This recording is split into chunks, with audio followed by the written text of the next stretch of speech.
The two things that we want to finish with respect to Aristotle are two pretty well-known aspects of his thought, and any discussion of Aristotle would be a little incomplete if we didn't talk about them. One is the notion of Aristotle's God.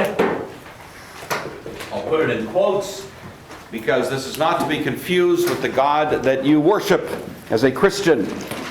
But there are at least some points of similarity.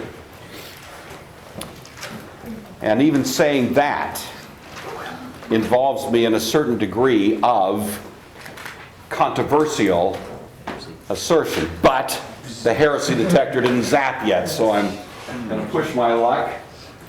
But anyway, we've got this whole question of Aristotle's God, and the other is Aristotle's notion of happiness, which I think you may have come across somewhere else, so I just want to refresh your memories with respect to this. I think you'll already be familiar with it, but we'll just touch on it. Aristotle had, in his sort of astronomical speculations, a notion that here's the earth. The earth is at the center of things. And we call that particular view, that cosmology, by a certain word. The view that the earth is at the center and everything orbits the earth. We call that, Matthew, Geocentrism. Geocentrism or geocentricity. That's the idea. And that was Aristotle's conception. I suppose from the modern point of view, this is where we would think he was the most naive, and obviously Copernicus and others, Galileo, etc., in the scientific revolution really revised that understanding. But that was the classical understanding. And the way he thought of it was that you have the earth and then you have these kind of spheres, transparent spheres, and there's, I think there's like 55 of them. So Aristotle kept looking at the night sky and noticing how things moved. And he noticed, if we were to, I don't know how to picture it, but if we were to just imagine one great ceiling with a bunch of little stars on it, then if we move that crystalline ceiling, all the stars would move together. You follow me? I'm not making a major, profound point here. But if one of the stars was sort of going a different direction, wandering, or, to use the Greek word, you want to know the Greek word for wander? Wait. Well, I will wait. I am waiting. Keep waiting. Have you told us this before? You may have come across it somewhere. I imagine Mr. Dykstra might have mentioned this. Didn't we read a book called The Wanderer or something? In 5th grade. In 5th grade? We read some last year. Yeah. That was Anglo-Saxon. Oh, yeah. All right. Then, no, I have no idea. There is the Greek word for wander. Can anybody say that word without me helping? Can you read the Greek script well enough? Ben can, and the word is? That's planeo. Okay, planeo or planeo. And what English word would we get from that Greek word? Ben, do you know? Plane. Not plane. Very good. Good thought, but it is instead, Josiah? Planet. Planet.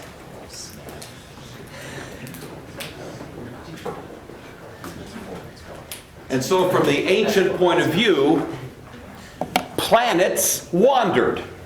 Hence, planet. Wanderers.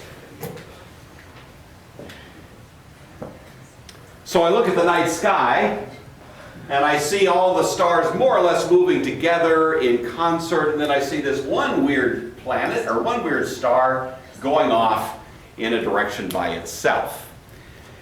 And I cannot immediately account for why one star would wander. So I call it a wanderer. We call them planets. And all Aristotle could figure out was it must be attached to a different crystalline sphere, you see. So you've got stars there, but then you've got, But then he noticed not all the planets wandered quite the same. So there must be several crystalline spheres. And then by the time he'd factored in the sun and the moon and a couple of comets and a few other, pieces of space junk, he'd come up with 55, I think it's like 55 or 58, something like that, separate spheres that were all orbiting the Earth, and attached to all of them were these points of light. Well, then Aristotle asked himself, what keeps them going? Because they keep moving, and they seem to have a kind of almost engine, you would say, that prevents them from slowing down. He noticed through his scientific observations that things tend toward rest. That is, we would use the word entropy. He didn't know that word, but things tend toward the state of lowest energy. If I throw a ball, I notice it only goes for a little ways and then it stops and rolls to rest. And he noticed that these stars and planets and stuff weren't slowing down. So he decided there's got to be something which is moving them. But his rationale told him the thing that's moving them cannot be itself moving. There has to be something that is the engine behind this motion, which itself is in a kind of ultimate state of rest. And so he gave that famous expression that became more or less the synonym for his God, and it is who knows what I'm aiming at here? You know, Jacob? You mouthed it. The prime mover. Oh, close. Yeah, that's close enough. Prime mover or the unmoved mover, right?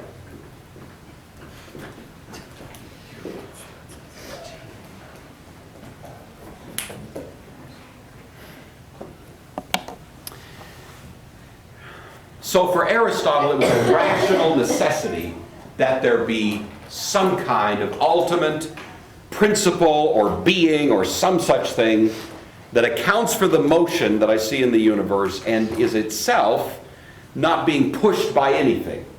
It doesn't need to be pushed. It is not in motion. It is eternally at rest, but everything else is moving because of it. And that is then, of course, Aristotle's famous idea of the unmoved mover or God. Yes? So does he believe it's a being or it's Let me just kind of walk through that. So your question is very much in order, and I'd like to kind of explore it just a little bit step by step here. The first thing that he says of this being is that it is a mix. I'm going to get rid of this, but we'll come back to it in a minute. It isn't a mix. He has the two ideas of potentiality and actuality, and I mentioned to you the other day that the notion of God that we have in Aristotle is what? Remember that, Stephen? I said we have potentiality and actuality, but when we come to the idea of God in Aristotle, God is purely actual? that's exactly right. So God is pure actuality. No potentiality. Now, if I say that in God there is no potentiality, then I'm basically saying that in God there is no change. No change.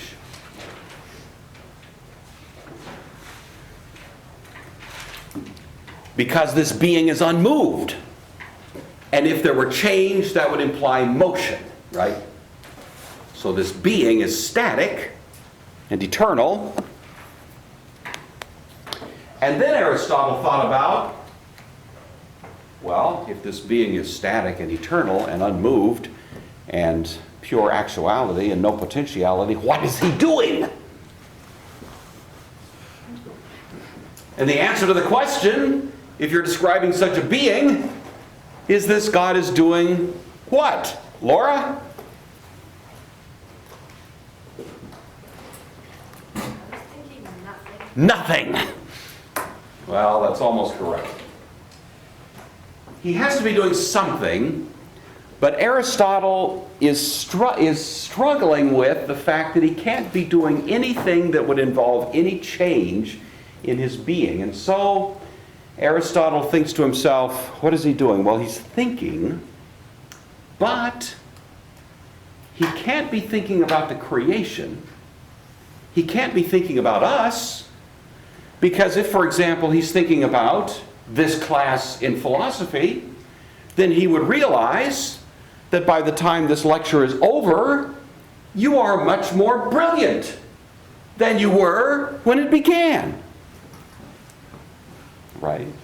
You're supposed to nod. Oh, yes, Mr. Gore, that's good. But of course, if this God is aware that you have become more brilliant, then his knowledge of the change in you would be a change in that God. He's changed because you've changed.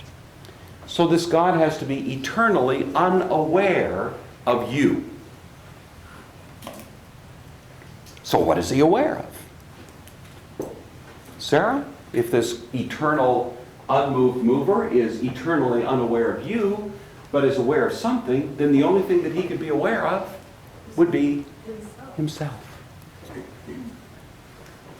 And so this God of Aristotle is eternally thinking only of himself. I use the word himself here somewhat advisedly. Maybe I should say itself. So the kind of the little bit more, what would you say, informal way of describing Aristotle's God as he spins this. You'll hear this is not original with me. Okay. I wish I could claim it. I can't. So if you take Philosophy 101, you'll hear it again. But this eternal deity is eternally contemplating his own navel. Isn't that clever? His own navel. That's a part of your anatomy. If you're not familiar with that, go ask Mr. Dykstra, you know. His own belly button. And there it is. That's what he's thinking about.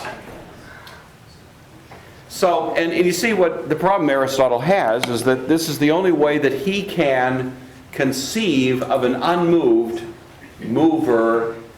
But then you ask the question, well, if this God is only contemplating himself, then how is he moving anything? Doesn't that occur to you as a problem? You start thinking, well, if you just... And so this is really at the heart of Aristotle's notion. This God moves things by the power of attraction. Attraction.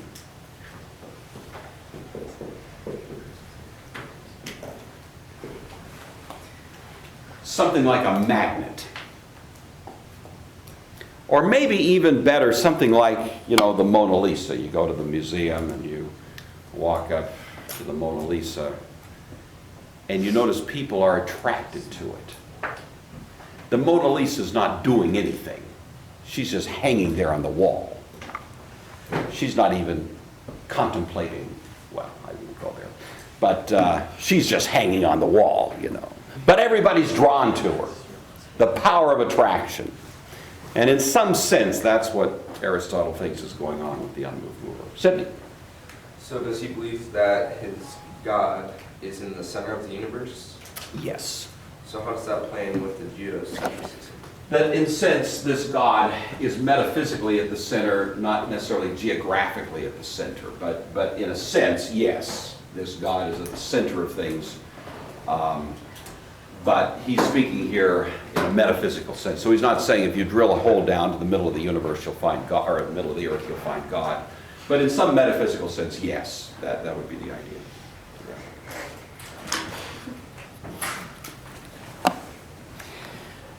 All right, the other little, go ahead, Ben.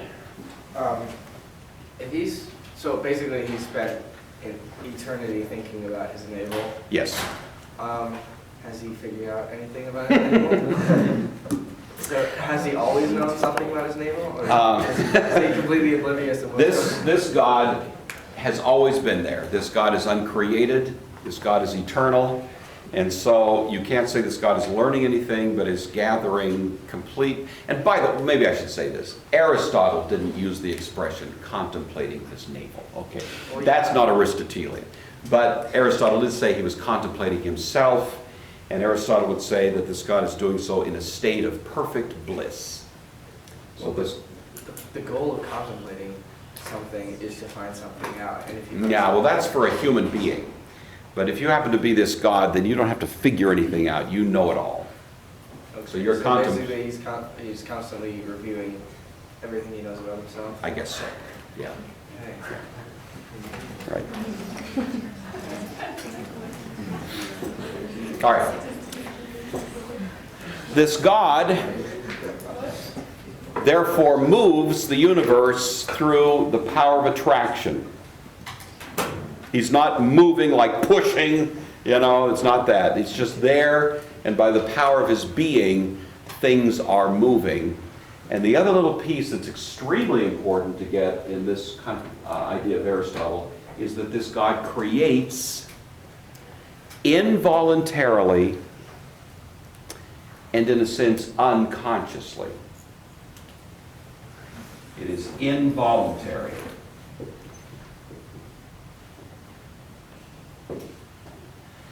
God doesn't decide one day, I think I'll create the universe. I think, I'll be like the God in the first chapter of Genesis. In the beginning, God created. This is not that God. This God is just there, and this God creates just by virtue of being there. And in a sense, this God creates kind of the way the sun shines. The sun doesn't wake up one day and say, I think I'll shine today as a big favor to the universe. The sun just shines by its nature. It's just of the nature of the sun to shine. It is just of the nature of this God to create. Okay? So it's an involuntary and in some ways unconscious and eternal activity. And it's that creation of this God that is the power of the motion. This God creates, and in a sense, everything he creates is attracted to him as the creator, and hence you have motion in the universe. Do you have the idea? That's Aristotle's God. It's been extremely important in the history of Christian thought, and the problems here are far more subtle than you might at first suspect. Some of you are aware of a movement in contemporary theology called process theology. You ever heard of process theology? Who's taking apologetics? Okay. Well, you may. I don't know if Mr. Fugit's going to treat this or not. But process theology, certainly if you go off to virtually any university, including many Christian universities, you will be exposed to process theology. And it is an idea that basically stands for the notion that God is changing. God is changing right along with the rest of us. God is in a kind of a state of flux and motion. And the process theologians of the 20th and 21st century have argued that unless you allow for this change in God, you are stuck with Aristotle's God, you see. And so they would make the case that if you want to worship this God that was given to you on a silver platter by Aristotle, fine. But if you want to deal with the God of the Bible, then you have to allow that God himself is in a state of flux, change, progress, and so on. Most traditional evangelical Christians find that somewhat difficult to accept, because we have the notion God is the same yesterday, today, and forever, and all of that. So this is a lively debate. It is going on in your world right now among Christian people. And you are going to be involved in that debate soon enough. Even if you've never heard of it, it is out there. And if you continue your academic career, you're going to deal with it. So I don't want to try to resolve that right now. I just want you to be aware this is where the game is played. It's really on this little battlefield of, are we stuck with Aristotle's God or the God of process theology? Is there another alternative out here, which is true to both the great character of God as we find in the Bible, and yet the fact this is the God that steps in, splits the Red Sea, sends Christ, does things, is not obviously just bound up, tied up in a straitjacket in his own ontology. This is a God who can actually play in the game of human life and is not just distant and detached and unaware of us. Y'all follow that? So that's kind of, that's hiding behind this little conversation we're having right now. All right. So this is the basic notion of God as you find it in Aristotle. I'm going to leave it behind right now. The other point where it's going to come up is when we deal with the Arian controversy somewhat later, the Council of Nicaea. Arius was accusing the Greeks basically of having an Aristotelian God. And that was part of what drove that. So we'll return to this in the connection with Christian heresy at a later time. Spencer. Sorry, what was that movement called again? Process theology. Yeah, Process theology. sorry. Process theology.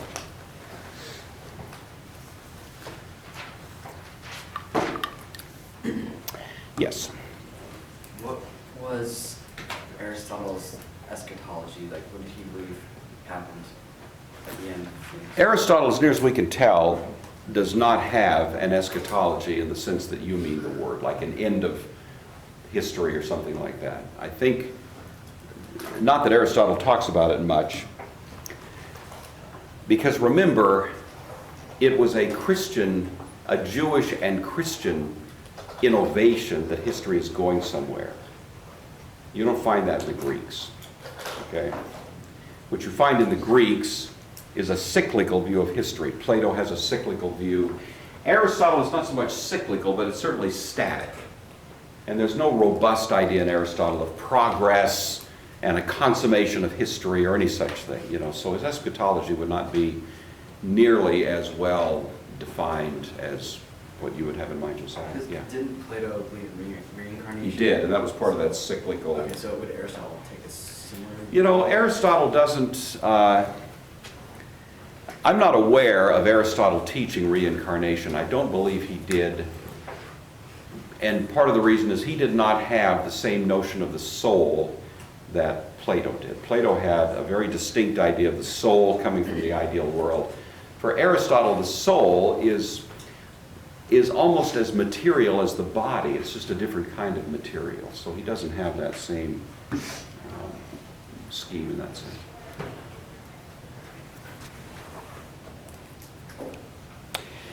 Let me give you here briefly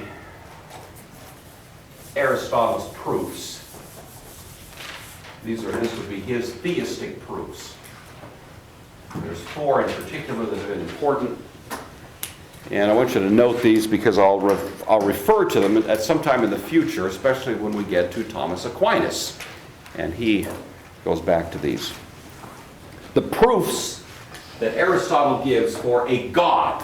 This is against the atheistic Ionian philosophers who were naturalists and materialists.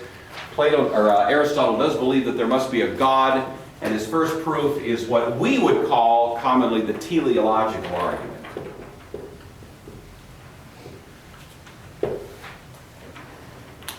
You know that term, what is the teleological argument? Krista, ever heard of the teleological argument? What is that? Well, as far as history goes, we are headed in one direction towards something, towards some goal. Okay, that certainly is an idea of teleology, that things are going somewhere. The teleological argument for the existence of God would make what kind of case? How would you argue for the existence of God based on a teleological kind of premise? You ready? You know? Trevor? You know? The teleological argument for God's existence.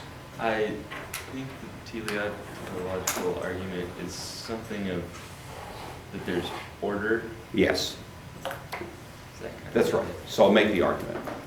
How would you make the argument? There is order in the universe, therefore there must be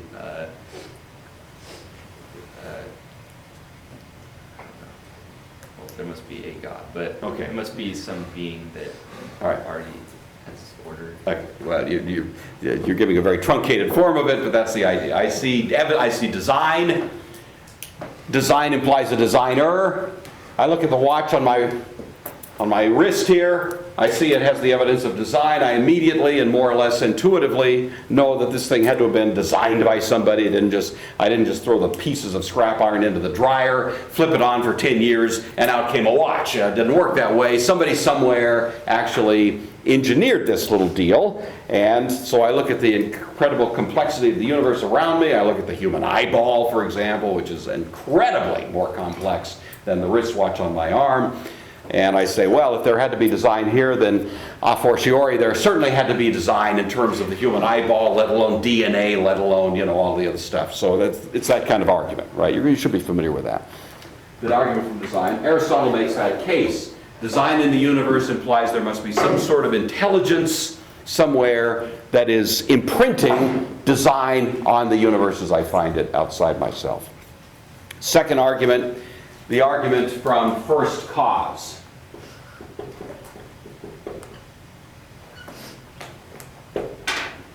I see invariably in the world around me the principle of causation at work. I notice ex nihilo nihil fit. I notice that if things happen, they can be explained based on prior causes. That is invariably the rule of my observation. And I notice that if there is cause and there is effect, reason demands that you cannot have infinite regress, that there must have been an initial cause that started this whole chain of causal events, and that becomes his argument based on a mix of observation and reason back to a first cause. That's sometimes called the cosmological argument, but Aristotle didn't call it that. Argument from first cause or the unmoved mover. He made the argument based on what's called necessary being.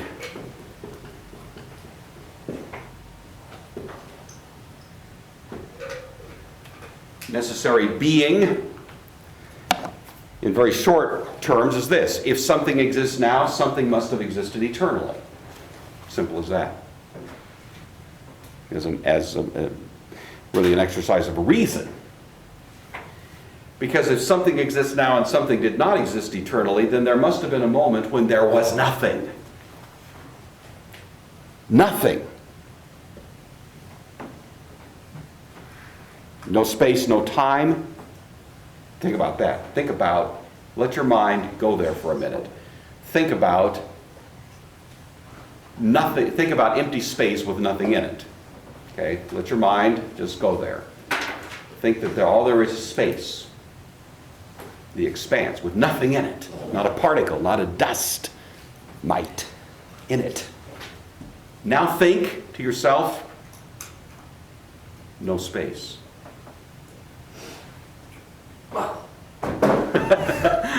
See? That's what happens. That's very good. Isn't that what happens?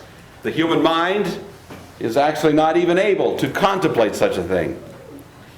Aristotle knows that if there is something now, you either have to postulate that something spontaneously came to be out of nothing, which is absurd, or that if something exists now, something must always have existed. If something exists in time, something must exist in eternity. You follow that? As a matter of pure reason, it's called the argument from necessary being. It's quite potent, really. And the fourth one is the argument from motion. Or, if you want to use a more contemporary term, the argument from entropy. I notice that in no case do I observe in the universe things moving to higher levels of energy spontaneously. If I see something move to a higher level of energy, it's because something moved it there. Balls will roll downhill, they do not spontaneously roll uphill unless somebody gives it a good push. You see what I'm saying? There's a tendency toward all matter to move to the lowest state of energy and to stay there unless acted upon by an outside force. And so I look at the universe and I notice it's in motion. And I know it can't be winding itself up. It can only be winding down. And so I conclude from that that based on the principle of entropy, there must be something somewhere which is a state of energy and it's not losing that energy. It is in fact in a position where it doesn't run out of steam. It is the beginning of this motion that I'm seeing in the universe. It's very much like first cause, but it's a different way of thinking about it. And in terms of contemporary, physics and so on, you'd call it the principle of entropy. He didn't call it that, but we might call it that. All right. Those are classic theistic proofs. They were worked out by a pagan. These are not Christian. They are pagan. But a great deal of Christian apologetics has incorporated them. And this would be classic evidential apologetics, such as you'd find in Thomas Aquinas and a host of others. Okay, so we want to tip our hats to Aristotle, at least acknowledge, that he made that little contribution. So far, so good. That makes sense? Okay, happy? All right. Okay, the other thing I want to mention, which I think you already covered somewhere else in your educational career, comes from his ethics, the Nicomachean Ethics, and it's his notion of happiness. And he works out,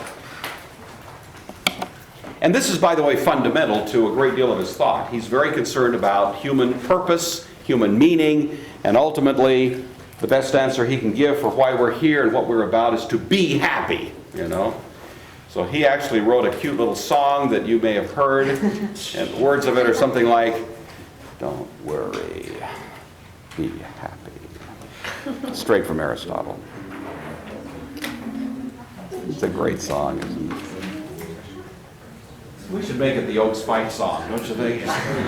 Don't worry, be happy.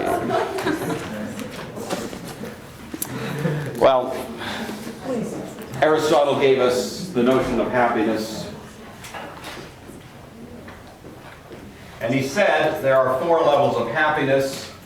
The most basic and rudimentary level of happiness is what he called, who knows? Kayla, do you know what this is? The most basic level, the most rudimentary form of happiness? Think Rice Krispie treats.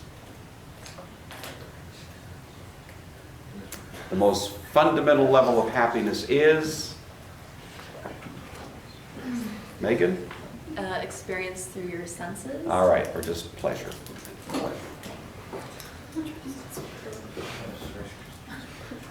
We are all going to, I wish I could say I planned this in advance, but it's not quite the way it worked out, but we are all going to experience in a few minutes Aristotle's first level of happiness. We are going to bite into Mrs. Fugit's world-famous Rice Krispie treats. Non è vero?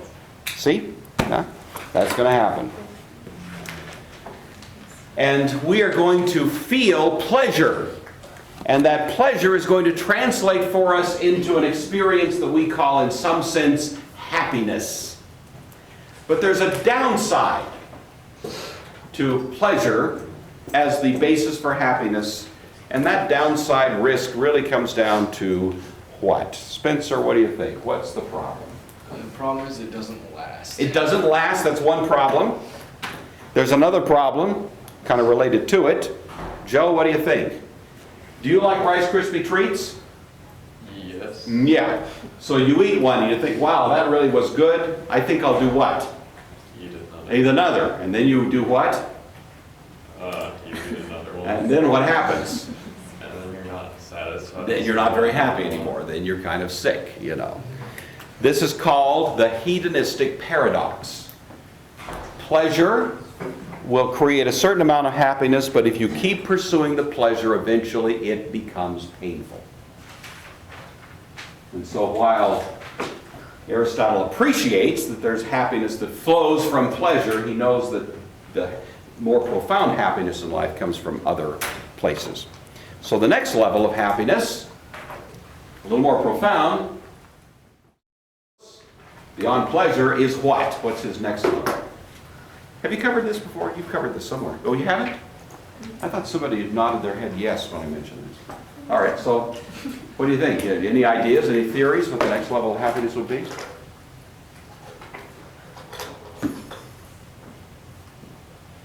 Maybe,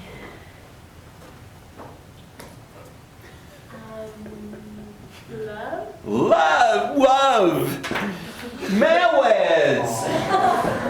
What brings us together? Not quite. That's actually a little deeper down the road here. Yeah. What do you think? Virtue? Virtue is down here as well in various forms. I'll give you one more guess. Alicia, what do you think? Don't waste your last guess on me. You're talking wrong. I can't understand a word you just said. Say that again. Friends and family. Friends and family. Not quite. That's actually. All right. His next level of happiness, you'll all immediately realize it. How many of you are playing sports for the Oaks? Wonderful. How many of you prefer to win as opposed to lose? There you go. See?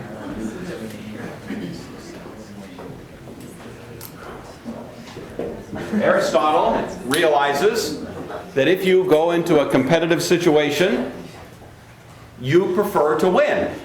And winning produces happiness of a certain sort. So does chocolate milk. Thank you, ladies. Or Kind of a spontaneous expression of Joey lost gratitude last there. night, but they Ah, I see. Okay. All right. So anyway, you go in, you know, let's say Stephen and I sit down and play a game of chess.